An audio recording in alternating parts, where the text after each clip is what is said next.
So we are today going to discuss about oxygen delivery devices. So oxygen delivery devices are most often used in our COVID patients because COVID is the deadly virus which is affecting the lung, which is mainly involved in the normal gas exchange process. So most of the patients are requiring the supplemental oxygen supply for their survival. So before understanding the basic concept of hypoxia, we need to understand what is happening during the gas exchange. In normal alveoli, we are having this alveoli and we are having the pulmonary artery and pulmonary vein. So normally in our body, metabolism is happening in all cellular levels, which is producing the carbon dioxide. So normal oxygen pressure present in the artery, right? Normally the venous oxygen saturation is around 60 millimeter of mercury, and carbon dioxide in the pulmonary vein is around 46. And normally what is present in the arterial pulmonary artery, we are calling it as PaO2, that is arterial oxygen partial pressure. Then we are calling it PaCO2. So normally in room air, we are having the various mixture of 100% total gas content. In that, nitrogen is being part of the major oxygen, which is occupying the 78%, and O2 is occupying the 21% of the total oxygen content of the human environment. So normally the inspired oxygen having the FiO2 of 21%. So what is FiO2? FiO2 is nothing but the fraction of oxygen present in the inspired gas.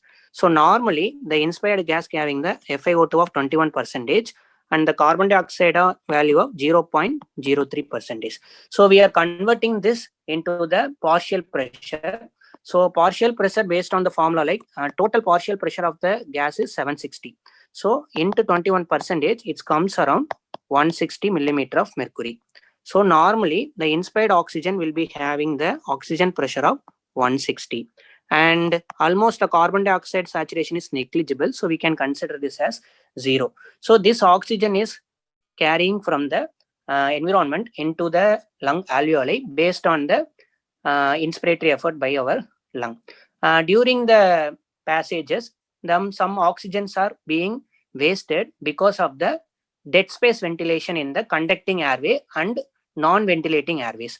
So the final alveolar saturation, which is reaching the alveoli, that is the respiratory bronchiole, is around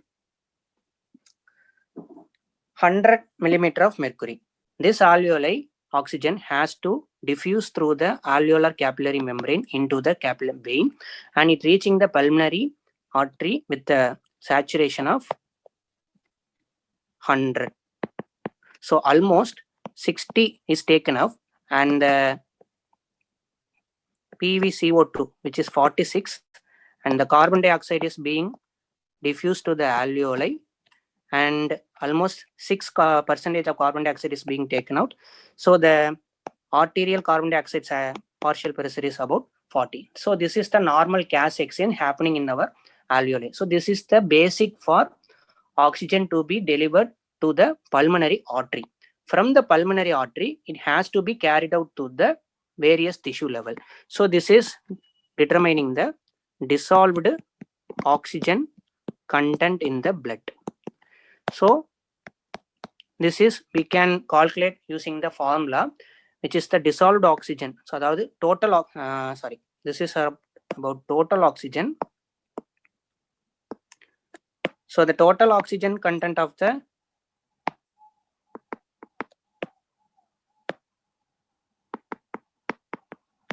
total oxygen content in the blood is equal to dissolved oxygen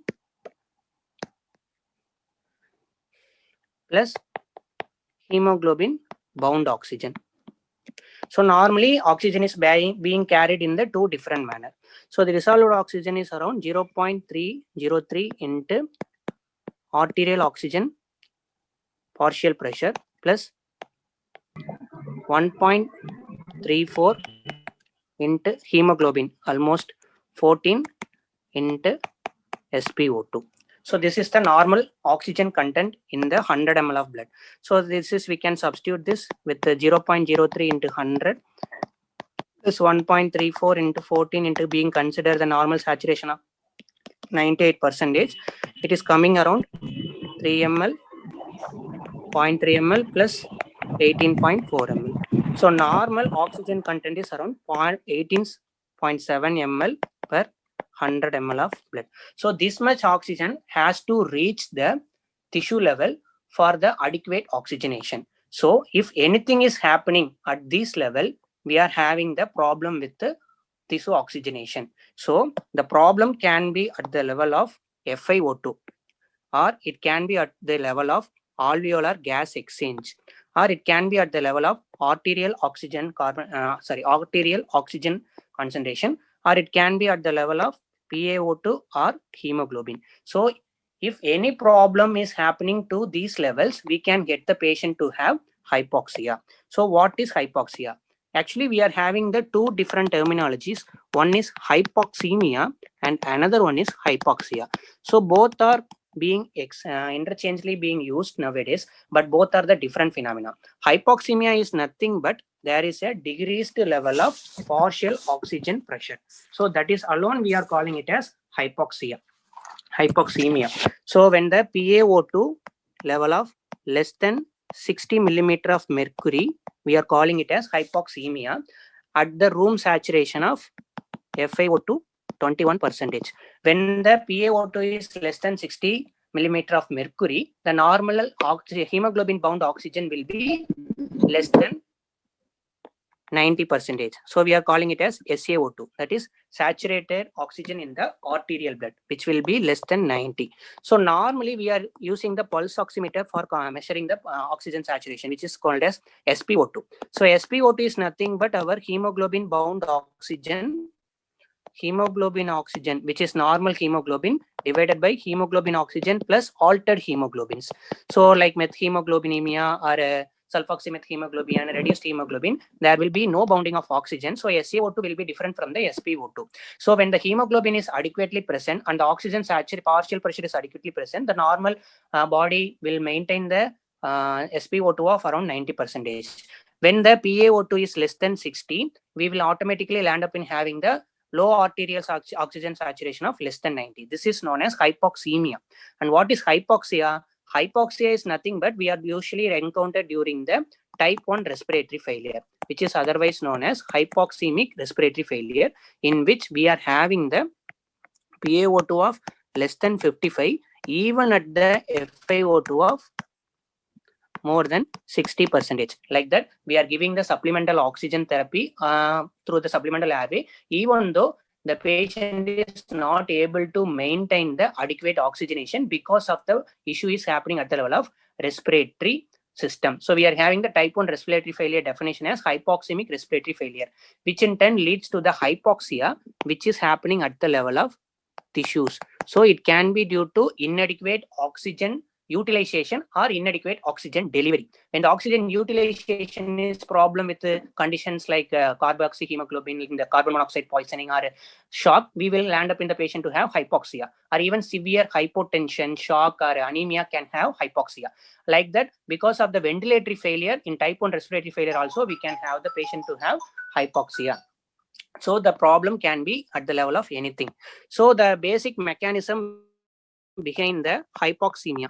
So why we are using the oxygen delivery devices? So we are using the oxygen delivery devices in order to correct the hypoxemia. So hypoxemia can be happening because of decreased FiO2, which we have already discussed. So normally in room air, we are having the saturation of 21%. In high altitude like condition, there will be reduced level of oxygen pressure even in the environment. So patient in the high altitude environment used to have the reduced level of oxygen in their total environmental air. So they used to accumulate with the high altitude, but the persons from the high altitude is brought to suddenly to the low altitude, they may land up in having the hypoxia. So the treatment for the high altitude peoples will be supplying of supplemental oxygen, or it can be happening at the level of alveolar gas exchange. So it can be because of the diffusion defect, or it can be because of shunt mechanism.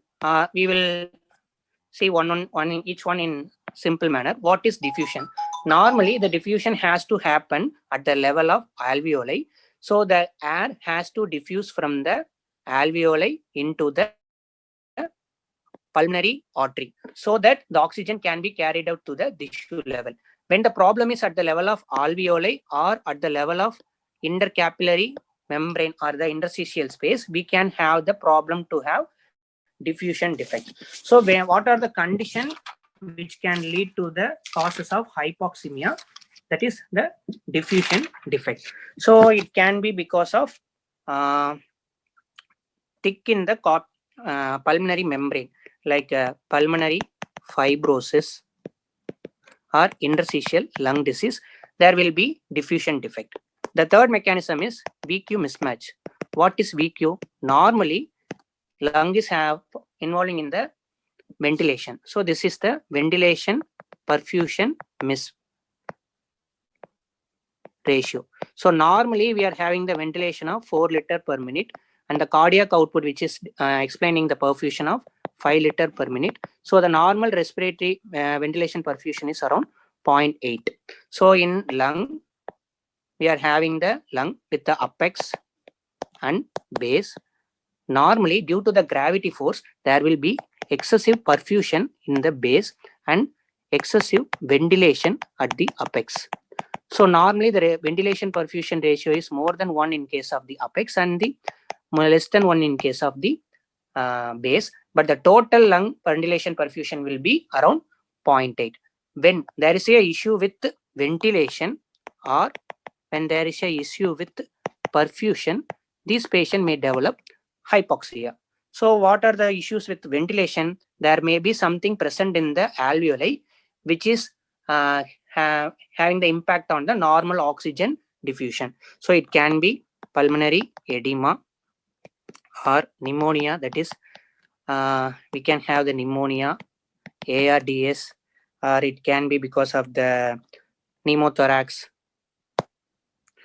pleural effusion, pneumothorax, anything it could be, or it could be some pulmonary injuries which lead to the pulmonary contusion. When there is a problem with the perfusion, when there is a normally lung is functioning, but the patient is used to have hypoxia, it could be because of the circulatory system failure. When the adequate blood is not reaching the pulmonary veins or there is no pulmonary circulation is happening, the patient may have the hypoxemia. When the patient have pulmonary embolism, because of the large clot present in the pulmonary arteries, so we cannot get the oxygenated blood to the pulmonary veins. So normally the pulmonary veins has to carry the oxygenated blood into the left atrium. In the left atrium, it will be then transferred to the left ventricle. From there, we can get the normal oxygenated hemoglobin to the tissue level. When there is a pulmonary embolism or decreased cardiac output, like left heart failure or right heart failure, especially when the right heart failure, we may land up in having the diffused perfusion defects. So all these can have the patient to have ventilation perfusion mismatch.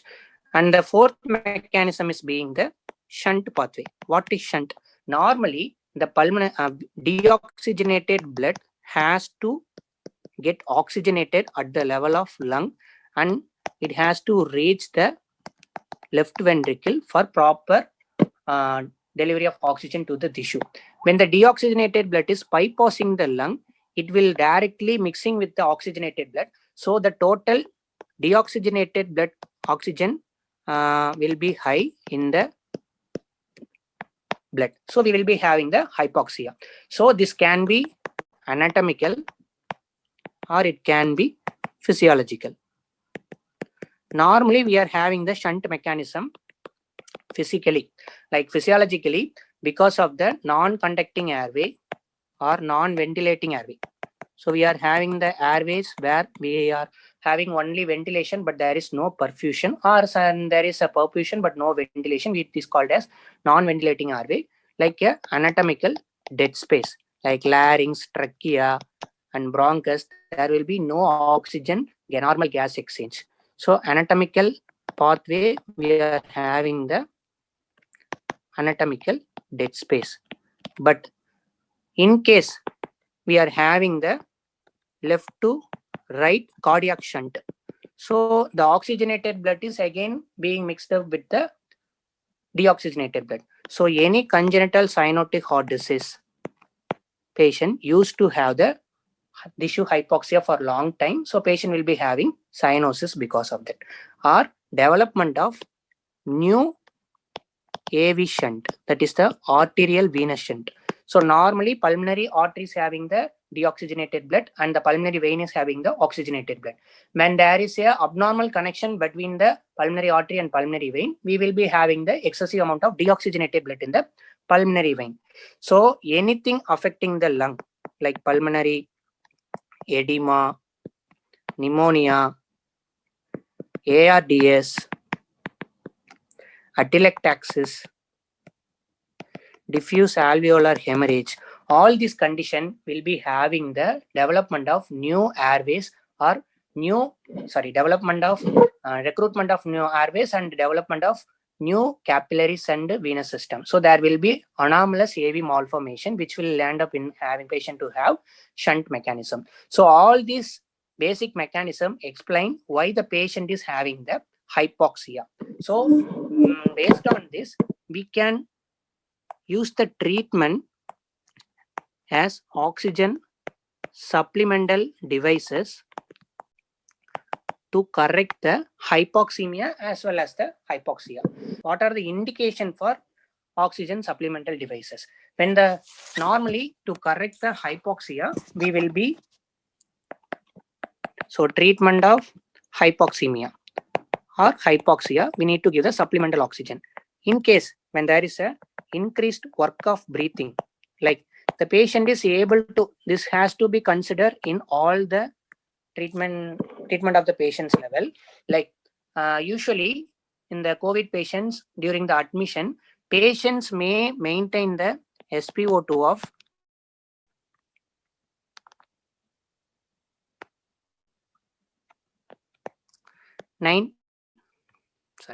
SpO2 of 94 to 96% in room air, but the patient's respiratory rate will not be normal.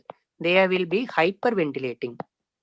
So to compensate the hypoxia, patient will be in the state of hyperventilation. So there will be increased work of breathing. So the patient can accommodate or compensate with the help of respiratory rate to support the hypoxia. But you have to start the patient with hyperventilating patient with the supplemental oxygen. Otherwise, he will surely land up in respiratory failure sooner or later. So it is advised to start patients with increased work of breathing initially with the oxygen supplemental devices. Likewise, we need to escalate the oxygen supplementary devices when the work of breathing is not settled. Like when the patient is started on normal face mask and we have observed for almost 1 hour, but the respiratory rate has come down to the normal rate, then we can continue with the face mask. But the patient's respiratory rate is still high or it's not controlled, we need to switch over to the next level of higher oxygen delivery like NRM. Even if this not supported, not controlling the respiratory rate, we need to consider to start the patient on HFNC. We will discuss this later. And the third one is increased myocardial demand. Like, so when the patient is having hypoxemia, it can be because of either respiratory failure like ventilatory failure, it can be because of circulatory failure. When the patient is having MI or in the patient is having the heart failure, these patients, because of the inadequate circulation, the patient will be having the reduced level of oxygen delivery to the devices. Even though the patient is having the normal ventilatory mechanism, the patients cannot maintain the adequate SpO2 with the normal FiO2 of 21%. So we need to increase the FiO2 in these patients to improve the oxygen delivery. So in acute conditions like STEMI patients like myocardial infarction and cardiac failure patient, cardiogenic shock, we need to consider starting the supplemental oxygen even though the patient is having the normal ventilatory mechanisms. So these are the indications for oxygen supplementing devices. So we will see about what are the available options we are having in our hospital setting to start the patient on oxygen. So we are having two types of oxygen supplemental devices in our hospital setting. One is the high flow system and another one is low flow system. So what is high flow and what is low flow system? In the basic difference mechanism is the basic is the FiO2, which is the fraction of inspired oxygen which is delivered to the alveoli. When the FiO2 is fixed, irrespective of the patient's conditions, like irrespective of the patient's respiratory rate or consciousness or patient's totally patient independent. So when the FiO2 is fixed, we are calling it as high flow. So this is possible with the help of mechanical ventilation or non-invasive ventilation like CPAP, or we can try it with Venturi mask and recent advances like HFNO. So all these things, the patients will be delivered with a fixed FiO2 irrespective of the patient's general condition. And what is low flow? So here FiO2 will be changing based on the patient's dependent. So these devices will deliver the oxygen according to the patient's respiratory rate. So this is, we are having the normal nasal cannula, face mask, non-rebreathing mask. So there are many devices we used in various hospital setup, but today I'm going to discuss what are the available devices we are using to manage the COVID patients. So first, to understand the basic thing, so we are correcting the patient's hypoxia with the help of supplemental oxygen. How? Very simple. Like we are giving the high FiO2 to correct the hypoxia. This is the basic fundamental in giving the oxygen supplementation. So normally the room air will be having the FiO2 of 21%. When you start the patient with the oxygen delivery devices, the initial oxygen delivery device we used to start in the low oxygen requirement patient is nasal cannula. So how much oxygen is being delivered by the nasal cannula? It is almost up to 50%. How? So to understand this thing, we need to understand how the respiratory rate is controlling the patient's FiO2 delivery. So I have already discussed that FiO2 is dependent on the patient's respiratory rate. So when we are giving 1 liter of excessive oxygen through the supplemental oxygen, it will increases the FiO2 of 5% when the patient is having the normal respiratory rate. Likewise, this will increases the FiO2 of 3% when the patient is having the increased respiratory rate. So this is the basic. So in simple term, if you are giving oxygen supplementation, for each liter of oxygen, it will be increasing 3% of FiO2. For example, in nasal cannula, right? In nasal cannula, we can give the maximum of around 6 to 8 liters, right? So we can give the maximum of 6 to 8 liters. Normally, we can give the maximum of 4 to 6 liter only in the patients with normal respiratory rate, right? So when the patient is having, we are giving the 6 liter, multiply by the 5%, there will be 30% increase in the FiO2. So with the help of nasal cannula, we can deliver the FiO2 of maximum of 50% to the patient. Then the next level we are availing, we are having the face mask. With the help of face mask, we can deliver up to 60%, then followed by the partial rebreather, which can helpful in delivering 70%. Next one is the non-rebreathing mask, which can helpful in delivering the 80%.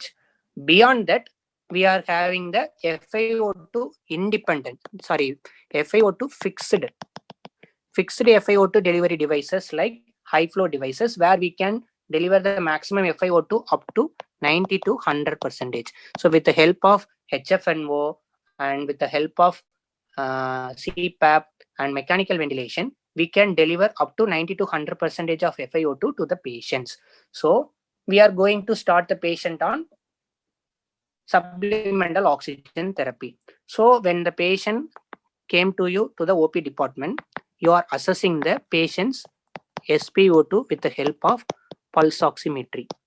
So this is the basic device we are having to assess or categorizing the patient into mild, moderate, and severe. So we are categorizing the patient of COVID into mild, moderate, and severe with the help of FiO2. When the patient's FiO2 is more than 94%, it is mild. When it is less than 94%, it is moderate, and when it is less than 90%, it is severe. Same wise, we can use the criteria of respiratory rate. It's the same number. When the respiratory rate of less than 24, it is mild. More than 24 will be moderate, and more than 30 will be considered as severe COVID. So we need to start these patients with the supplemental oxygen. First, for the mild category, the patient is having the, for mild patient, the patient is having the normal respiratory rate and normal SpO2. Do we need to start the patient with any supplemental oxygen? There is no need to start off any supplemental oxygen. But this patient is maintaining the adequate SpO2, but the patient is in the state of increased work of breathing. So the patient is having increased work of breathing because of tachypnea. For these patients, we have to start the patient on low flow oxygen therapy as soon as possible. So we need to consider starting the patient with nasal cannula. So always start the patient on mild category with the help of nasal cannula. What do we understand before starting the patient on nasal cannula? This nasal cannula can maximum deliver 4 to 6 liter of O2 per minute. That means when you are setting the limit of oxygen delivery through the flow meter, you have to set the oxygen in the range of 4 to 6 liter only. That means less than 4 liter, there is no use. Likewise, more than 6 liter, there is no use. We can give up to 2 to 4 liter all in the initial patients, like COPD patients, we can give 2 to 4 liter of oxygen in the COPD patients. But beyond 6 liter, there is no use. That means you are wasting the oxygen resources. Why? The FiO2 will not increase more than 50% beyond 6 liter. So there is no use in giving oxygen of 10 liter or 12 liter with the nasal cannula. That will not help in increasing the patient's FiO2 or neither correcting the patient's hypoxia. So we need to consider escalating the patient to the next device, which is the face mask. So what is the normal delivery of oxygen through the face mask? We can use the face mask to deliver 6 liter to 10 liter of O2 per minute. This is the basic. Why? With the help of face mask. So we are having the normal face mask, and we are having the oxygen flow, and we are having the expiratory valve here and there. So what is the basic happening here? Normally the patient is taking the inspiration and expiration. In the expired air, there will be carbon dioxide present in the expired air. This air has to leave the face mask into the environment so that the inspired oxygen will not be mixed up with the carbon dioxide to get delivered into the alveoli. So to remove the expired air, we are having the safety valve and the expired valve present in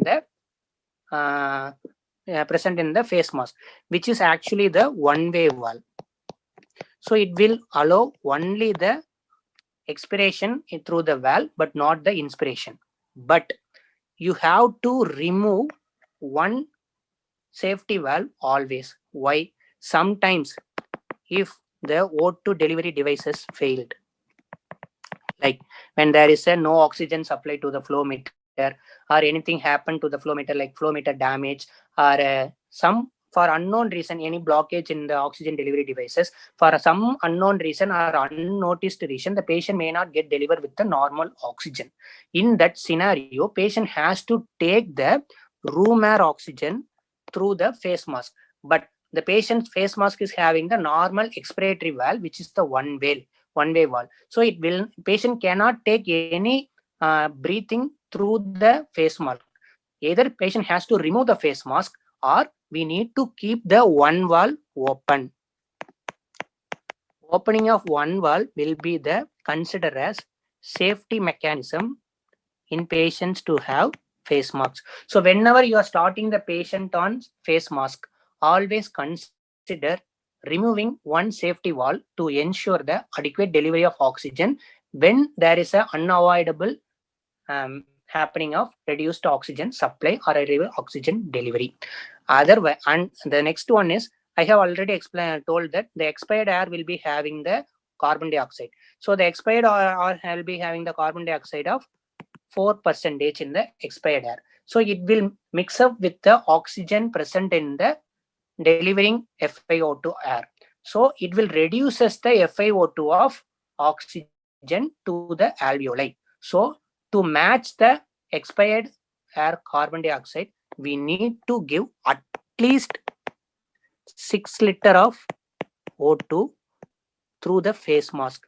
When you are started the patient on face mask, but you are only supplying with the patient with 2 liter of O2, then you will be land up in having exacerbating the hypoxia. That means that the 2 liter O2 is not adequate to match the carbon dioxide which is present in the expired air. So even though you started the patient on supplemental oxygen, patient will not show any improvement in his SpO2 value. So always consider starting the patients with the face mask minimum of 6 liter and the maximum of 10 liter. The same explain the like the nasal cannula. Beyond the 10 liter, it will not increases the FiO2 of more than 60%, even though you are giving the 16 liter or 18 liter of O2 through the face mask.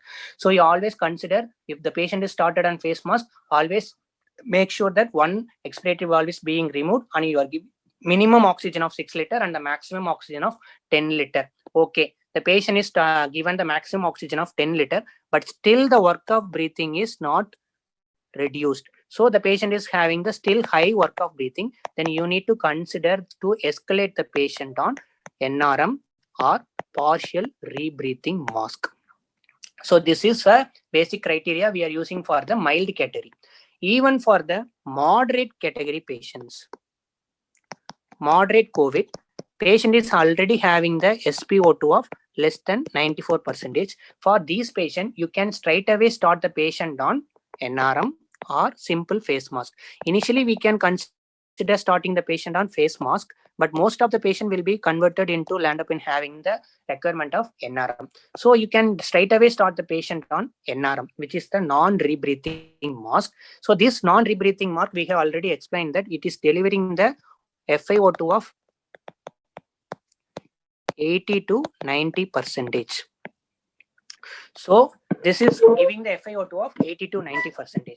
So there is no use in starting the patients with the mild COVID or asymptomatic COVID with the NRM with 4 liter to 6 liter of O2. So we need to fix the O2 delivery of 10 liter to 15 liter in NRM. So when the patient's requirement of oxygen is more than 10 liter, you can consider starting the patient on NRM. Otherwise, please switch the patient from NRM to the simple face mask.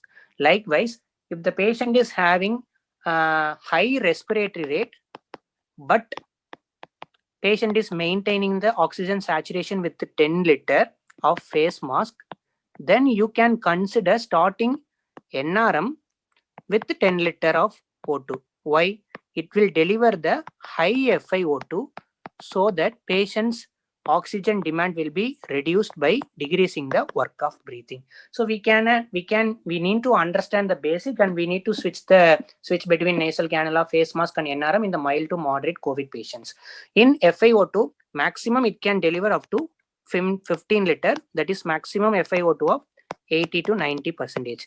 Beyond that, you cannot use the help of non-rebreathing mask for the delivery of oxygen to these patients. So all these patients you need to consider escalating into the high flow nasal cannula. Before that, I will show you the basic available O2 delivery devices in our hospital setup. So this is the 4 basic available oxygen delivery devices. First one is the nasal cannula, in which we can give the oxygen of 2 to 5 liter with the FiO2 maximum 50%. And the second one is simple face mask, where you can give that oxygen of 6 to 10 liter with the maximum FiO2 of 60%.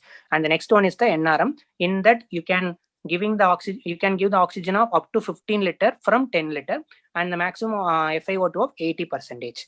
So this is the other devices.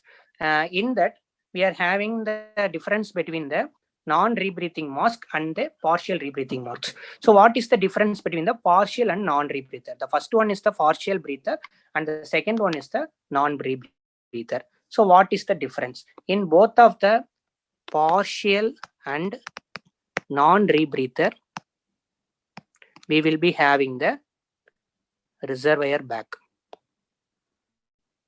So we will be having the reservoir bag. Along with that, we will be having the face mask. Sorry for the poor in drawing. So we will be having partial rebreather. Partial rebreather means patient will be breathing his own expired air, which is present in the reservoir bag, because we have already discussed that there is a expiratory valve is present in the face mask. In partial rebreather, there will be one-way valve which is present in the reservoir bag. So the expired air, part of the expired air will be reaching the reservoir bag. So the patient will be rebreathing the both reservoir bag air as well as the patient supplemented with the supplemental oxygen air. So oxygen air will be having around 50 to 60% of FiO2, and the expired air is also having the FiO2 of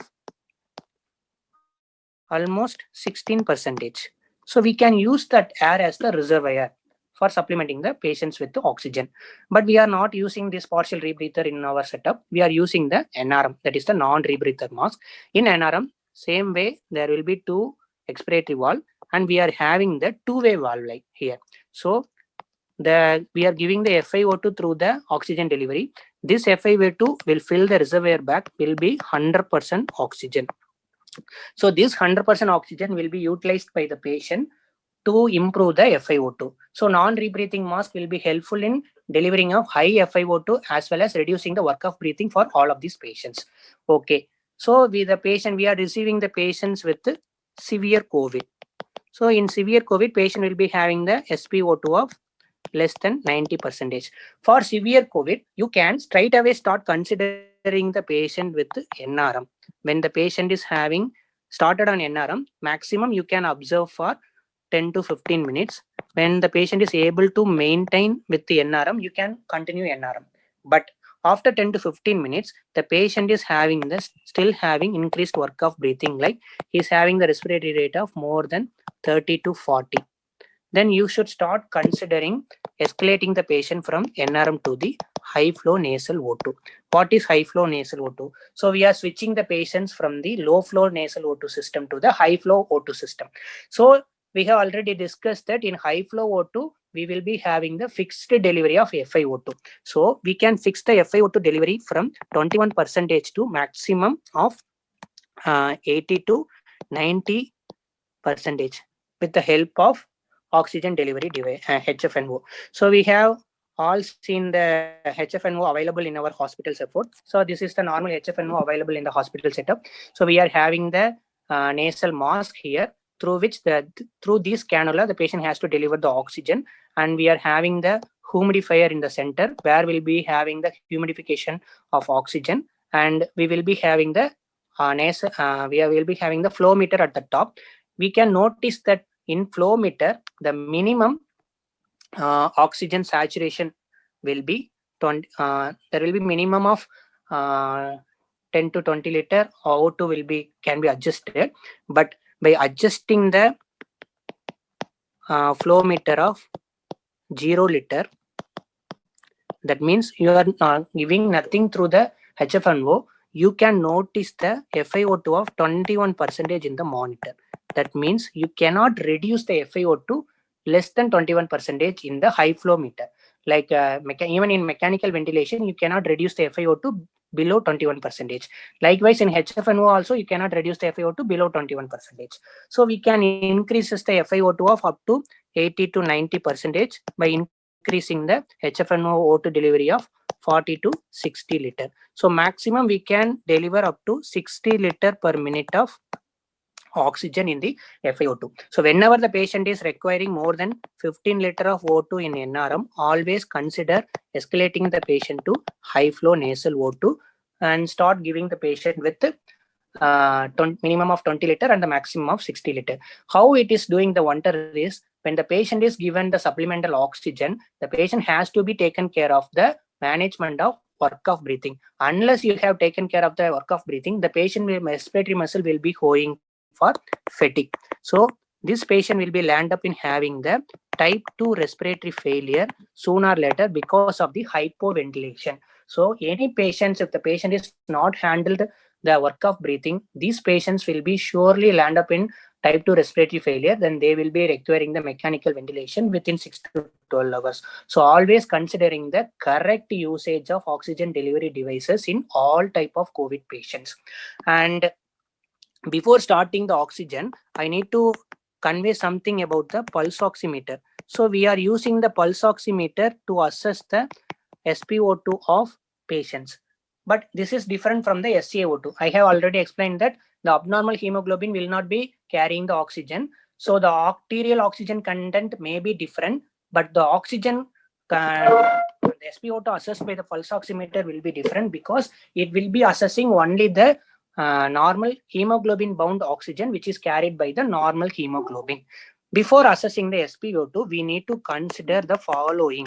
When the patient is having the SpO2 of less than 94%, always considering the differential diagnosis. The first differential diagnosis has to be in your mind is hypoxemia because of the respiratory problem. So type 1 or type 2 respiratory failure will be the predominant thing which is responsible for the low in SpO2. But what are the other thing you can consider in all the patient which will be helpful in avoiding the unwanted uses of supplemental oxygen in some patients, like in the patients with high grade fever of any type. Okay, when the patient is having high grade fever with increased respiratory rate, these patients will be having chills and rigor.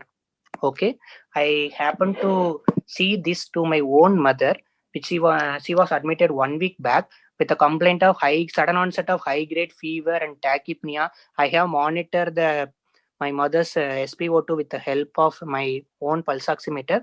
I have seen the SpO2 of 92%, and I went to panic and I immediately shipped my mother to the higher center and have taken the CT, but the CT shows nothing. And my mother was completely conscious oriented, and she is having high grade fever.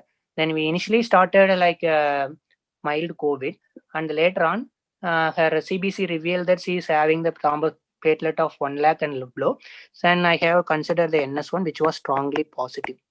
What I what I try to convey here is, with the patients with chills and rigor, there will be vasoconstriction at the level of periphery, which will be causing the reduced SpO2, but actually the patient is having normal SpO2 delivery to the peripheries, which we can confirm that by measuring the SpO2 in the afebrile period. After given the paracetamol to my mother, I have rechecked with my pulse oximeter, which shows the SpO2 of 99%. But this has to be considered in the non-COVID era, because in non-COVID era, to avoid the oxygen supplementation, we can consider as fever as the differential diagnosis for reduced in SpO2. But we are in the COVID era, we always need to consider COVID as the first differential diagnosis in any patients presented with tachypnea, fever or cough. Okay, so we need to consider this also, and we need to avoid panic in these kind of patients. And the second one is severe anemia. When the patient is having the hemoglobin of less than 6, the patient's saturation will be normally in the range of 94 to 95 only. Even the patient with asymptomatic patients, these patients might be having the normal saturation of 94, 95.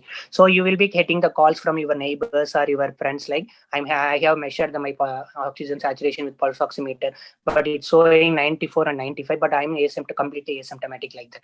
Then you can consider the possibility of anemia in this patient, or these patients will be measuring the SpO2 in the fingers which is having the nail polish. So when the patient is having the nail polish or the damaged fingers, you will be having the altered SpO2 measurement also.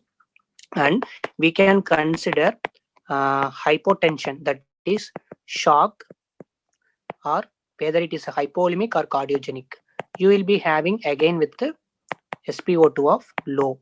So whenever you are having the low SpO2, always considering the patient is having either ventilatory failure or circulatory failure.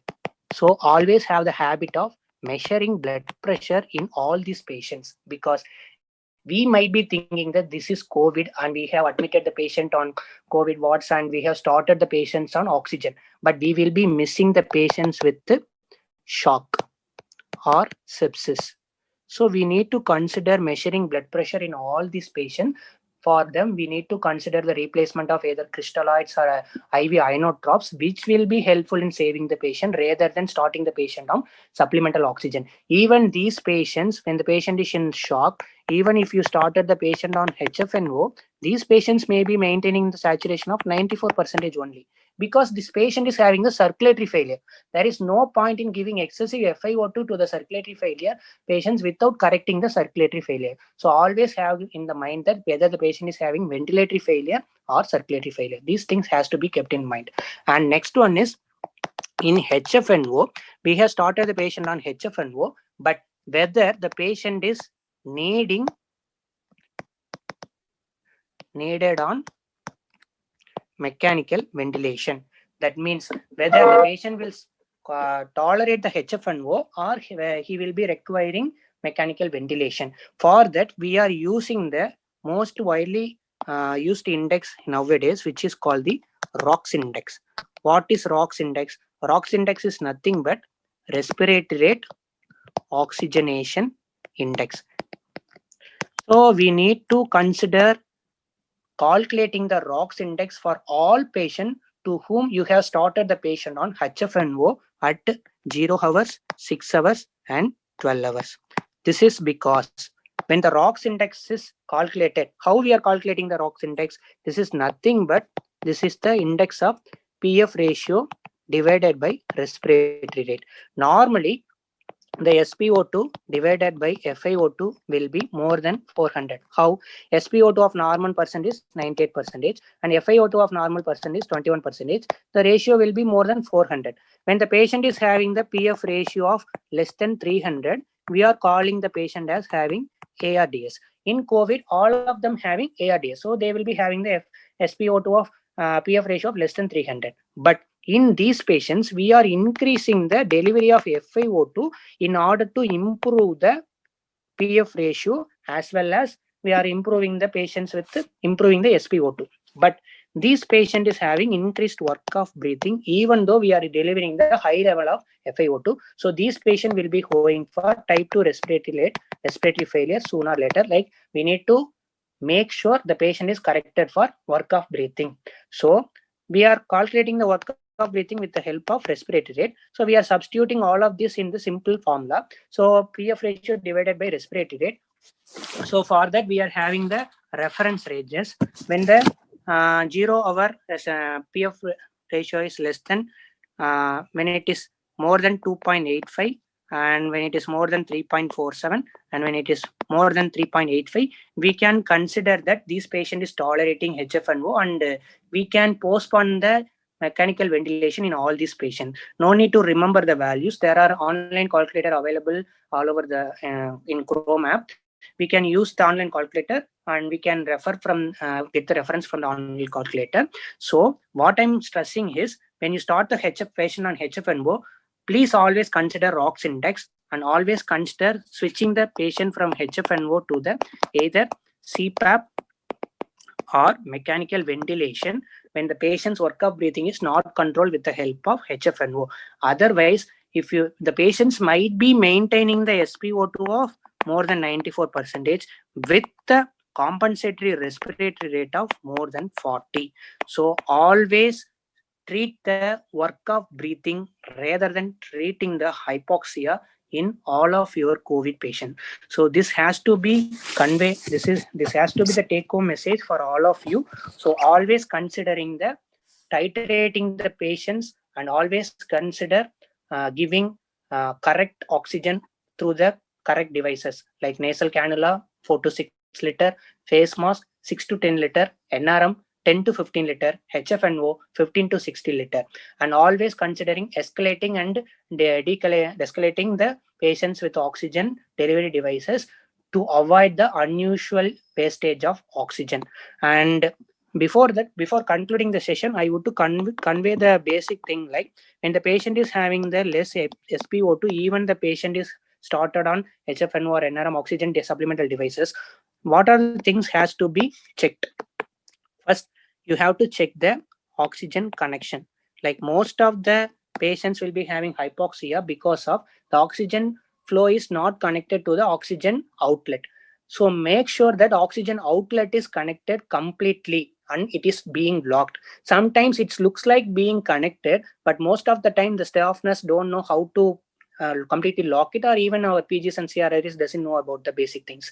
So we need to understand that the oxygen delivery has to be ensured by locking the oxygen outlet with the oxygen flow meter.